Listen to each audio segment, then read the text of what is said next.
Rebecca Ferguson's comment on Mission Impossible rings true for the state of modern blockbuster movies. Ferguson first appeared as Ilsa Faust in Mission Impossible Rogue Nation 2015, before reprising her role in Mission Impossible Fallout 2018 and Mission Impossible Dead Reckoning 2023. Over the last decade, Ferguson has established herself as a franchise actress in both film and television, recently starring in the Apple sci-fi series Silo and the highest-grossing movie of 2024, Dune, Part 2. Following Ilsa's death in Mission Impossible Dead Reckoning, Ferguson opened up about the decision to kill off her character, saying Ilsa was becoming a team player. And we all can want different things, but for me, Ilsa was rogue. Ilsa was naughty. Ilsa was unpredictable. There was a lot of characters coming in, not leaving enough space for what she had been. Ferguson added, selfishly, that's a lot of time to make a mission film. And unless you're going to have a lot of screen time, that's a lot of time sitting around waiting to film a huge movie that could take over a year to film. It's dedication. Rebecca Ferguson's thoughts on Ilsa's Mission Impossible death connect to a blockbuster movie problem.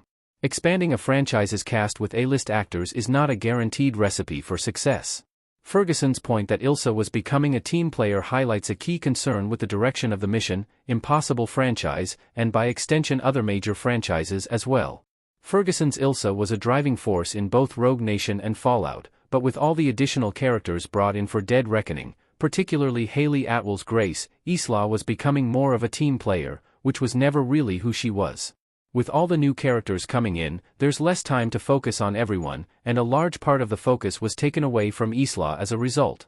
Ferguson's point raises awareness of a common problem with major blockbusters that expand by adding more and more A-list talent.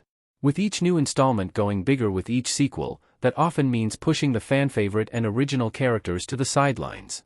The Fast and Furious is arguably the best example of Ferguson's message, stretching to fit in appearances by Jason Statham, Jason Momoa, John Cena, Charlize Theron, Helen Mirren, Alan Ritchson, and Brie Larson in Fast X 2023, only to end up with the worst box office performance of the franchise since 2000 SIX's Tokyo Drift.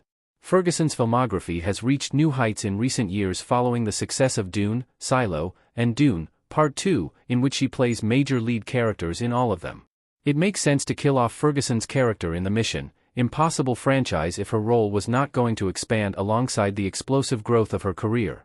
While Ilsa's death was certainly sad and disappointing, it was the best thing that could have happened if the franchise wasn't going to give her a more prominent role.